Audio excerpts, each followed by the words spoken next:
DB Harun কোথায়? দেশ ছেড়েছেন নাকি কোথাও আত্মগোপনে আছেন?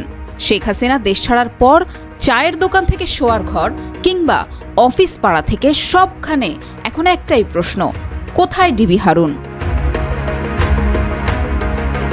নানান রকম বিতর্কিত কর্মকাণ্ডের কারণে বাংলাদেশ পুলিশ বাহিনীতে ব্যাপক আলোচিত ছিলেন অতিরিক্ত কমিশনার হারুনুর রশিদ।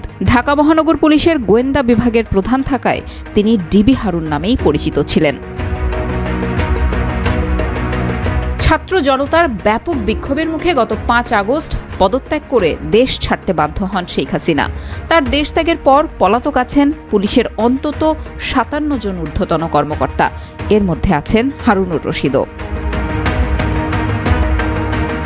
হারুনের পরিবারের সদস্য, পুলিশের সহকর্মী ও গোয়েন্দা সূত্রে জানা গেছে তিনি নিজের বাসা এমনকি আত্মীয় স্বজন কারো বাসাতেই থাকছেন না, তিনি গা ঢাকা দিয়ে দেশেই আছেন। তবে আরেকটি সূত্রে নিশ্চিত হওয়া গেছে ডিবির এই কর্মকর্তা গত 6 আগস্ট গণপিটুনির শিকার হয়ে রাজধানীর একটি বিশেষায়িত হাসপাতালে চিকিৎসাধীন।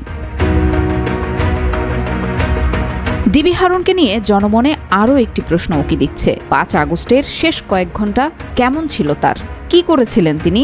বেশ কয়েকটি নির্ভরযোগ্য সূত্র থেকে জানা গেছে ওই দিন ছাত্র জনতার ঢাকা অভিমুখে লং মার্চের ঘোষণার দিন পুলিশ অতিরিক্ত বল প্রয়োগ করবে, এমনটাই আগের দিন জানিয়েছিলেন ডিএমপির সাবেক কমিশনার হাবিবুর রহমান। হারুনুর রশিদ সহ সব ঊর্ধ্বতন কর্মকর্তারা সেদিন সকালেই চলে যান রাজধানীর সচিবালয়ের বিপরীতে আব্দুল গনি রোডের সেন্ট্রাল কমান্ড ও কন্ট্রোল ইউনিটে। ওই ভবন থেকে রাজধানীর কয়েকশো পয়েন্টে ক্লোজ সার্কিট ক্যামেরা পর্যবেক্ষণ করে পুলিশের মাঠের সদস্যদের অতিরিক্ত বল প্রয়োগের আদেশ দেওয়া হয়।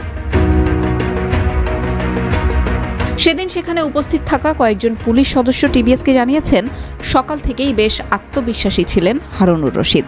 ঘণ্টায় ঘণ্টায় তিনি মাঠের পুলিশদের সাথে যোগাযোগ রাখছিলেন এবং মাঠের কর্মকর্তাদের বলছিলেন 5 আগস্টই হবে শিক্ষার্থীদের আন্দোলনের শেষ দিন, এরপর দেশের পরিস্থিতি স্বাভাবিক হয়ে যাবে।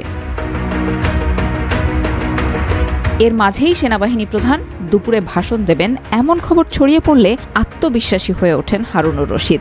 আব্দুল গনি রোডের সেন্ট্রাল কমান্ড ও কন্ট্রোল ইউনিটে থাকা অধস্তন পুলিশ কর্মকর্তাদের উদ্দেশ্যে হারুনুর রশিদ তখন বলেছিলেন, এবার সেনাবাহিনী নিশ্চয়ই ব্যবস্থা নেবে, অ্যাকশনে যাবে, আর চিন্তার কোনো কারণ নেই। শেখ হাসিনার পদত্যাগ ও দেশ ত্যাগের খবর ছড়িয়ে পড়লে আন্দোলনকারীরা নেমে আসে ঢাকার রাজপথে। তখন ডিএমপির সেন্ট্রাল কমান্ড ও কন্ট্রোল ইউনিট ভবনের দিকে উত্তেজিত জনতা ইট পাটকেল ছুটতে থাকেন। প্রাণ ভয়ে এর মধ্যেই অনেক পুলিশ কর্মকর্তা তাদের ইউনিফর্ম খুলে ফেলেন। গেঞ্জি বা অন্য কোনো পোশাক পরে সেন্ট্রাল কমান্ড ও কন্ট্রোল ইউনিট ভবনের পেছনের প্রায় 13 ফুট দেয়াল টপকে পুলিশ সদর দপ্তরের সামনের রাস্তায় পড়েন। ঠিক একই কায়দায় দেয়াল টপকাতে গিয়ে পায়ে ও শরীরের নিচের অংশে ব্যাপক আঘাত পান হারুন। পরে সেখান থেকে তিনি আইজিপির সাথে চলে যান পুলিশ সদর দপ্তরে।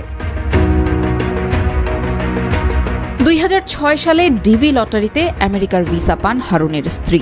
বৈধ ভিসা থাকায় সেই সূত্রে আমেরিকা পালানোর চেষ্টা করেছিলেন তিনি। যোগাযোগ করেন মার্কিন দূতাবাসেও, নিশ্চয়তা চান তাকে অক্ষত অবস্থায় বিমানবন্দরে বিমানে তুলে দিয়ে আসার। তবে কূটনৈতিক সূত্র জানায় তার প্রস্তাব নাকচ করে দেয় দূতাবাস। পরে তিনি সেখান থেকে ফিরে আসেন।